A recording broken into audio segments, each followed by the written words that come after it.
So tell me, with Mews and your amazing customer base, how are you staying in touch with your customers? Because I would say that in speaking to our peers in the industry, one of the things is I work with my staff every day. This is what people tell me. I work with my staff every day. I'm in executive meetings every day. I'm in, let's say, prospect meetings to position all the things that we'll do. But you have this entire customer base already, and sometimes we don't get the time to spend literally with them to find out what are the things that matter, the good things that we're doing that you want us to continue, maybe the choppy things that we're doing that we don't even realize causes. How are you staying in touch with what your customers need as you're leading the CX transformation, really? How are you getting those moments with customers to know what's important to them? In many ways, I'm lucky as Mews is in the hospitality business, and hospitality is a human industry, and it's an industry of passion. I have not seen so many people who are so passionate about their industry in any other place where you would meet customers. And customers are open to show their business, to show what they do, what they struggle with. Something I learned from my manager, Paul Money. I think you've worked with him in the past. He always, every single week, he would make the time for 3 customer calls, regardless. And these are very often a little bit more random calls, because otherwise, in support, very easily you find yourself on the escalation calls only, or as you said, on the CX side, much more often we're talking to prospects than actually real customers who may have a good day today and just want to show you how a good day looks like for them. So that's something that I definitely enjoy doing, just spending more time with customers, even if it's 30 minutes, 3 times a week. That's always my very minimum. And something that we are trying to do more of in Mews is actually going on site at customers, which again, very often is unthinkable for a support organization.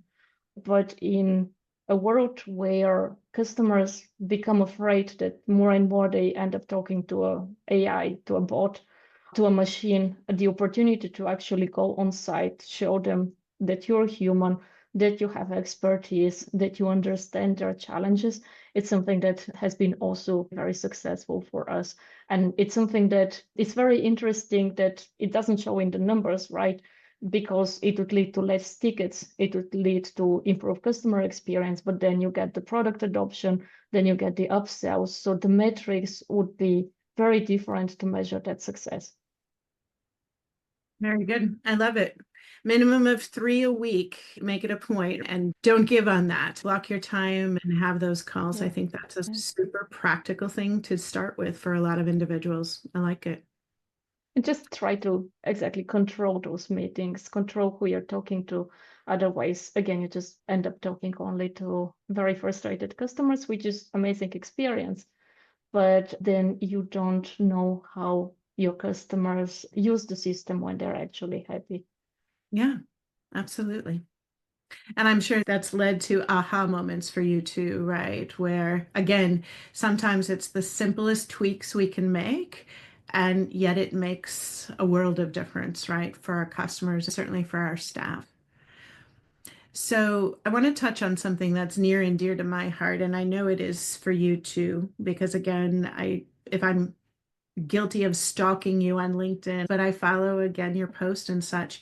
Mentoring is something that you have really focused on, and you're not afraid to speak about that. What drives you to do that mentoring that you do? Because I think everyone has stuff to give back, and there's a lot of people who don't think that they're capable of being a mentor, or I'm not at the right point in my career to be a mentor. Tell me what drives you for that, if you will. Partially, to a big degree, that was my own leadership journey.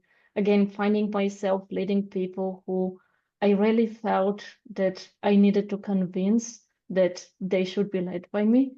And that's very often that's our own insecurity in many ways. But then that pushed me to work really hard on understanding what value I can bring to individuals. And then looking around myself, I see so many young leaders who would benefit from the lessons I've learned, but at the same time, they may need to go through their own journey. So by mentoring others, I personally learn a lot. As sometimes it pushes me to prepare more, think about the topic, etc. But it's that rewarding feeling. As any leader, you usually find yourself in a leadership position because you care about people and their growth and just seeing them develop themselves.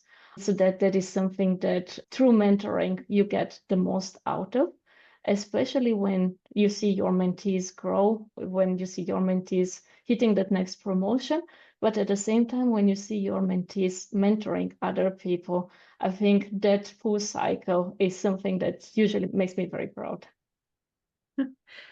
That's funny. I smiled when you said when you see them get their promotion or something. And yet my smile and almost near tears when you said, when I see them mentoring others. That is something I haven't even thought of in my career. And I've seen it with people that I work with.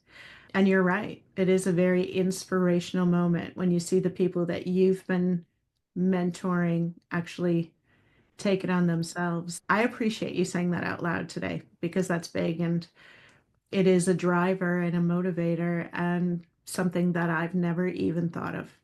And I think I've mentored a lot of individuals and I've never thought of seeing them in that mentor role and what that should really mean also to me. Because I think a lot of times, mentors, we give so much of ourselves to others in so many ways.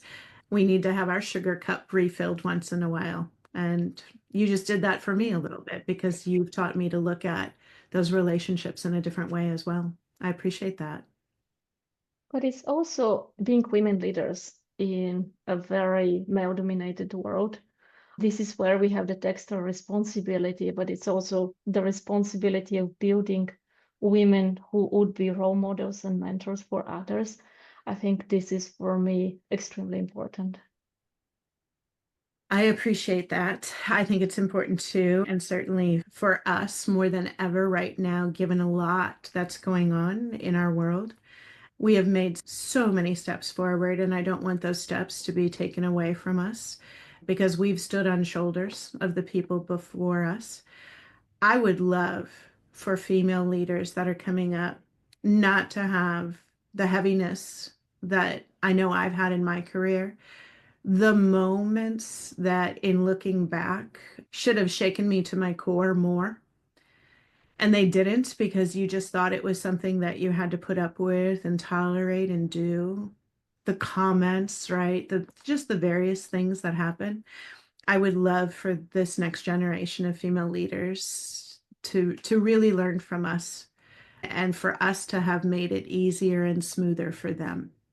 Because in hindsight, did we have to go through some of those lessons in such a hard way? And I really hope, that the next generation doesn't. That's my big hope. It also brings a very interesting question of what if they wouldn't go through those challenges? How can we bring those lessons to them in the way they can learn them? They don't take them for granted, but at the same time, they don't go through the same hardships that, yeah, so many of us have faced. It's That's such an important topic nowadays. It is an important topic. Maybe we have to put our heads together and write the book that we both have living in our head. Maybe we should talk about that in our next session. Absolutely. Yeah. Okay. Stella, this has been a wonderful way to spend time. I'm so glad that you were able to give us this time. I really appreciate you.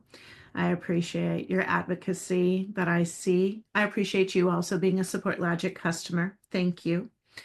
And I hope everyone has enjoyed. And Stella, if people want to reach out, can they do that through LinkedIn? Is that okay with you? Yeah, of course. Absolutely. Wonderful. Thank you so much for your time today. And thanks for joining us on 15 Minutes with Judi.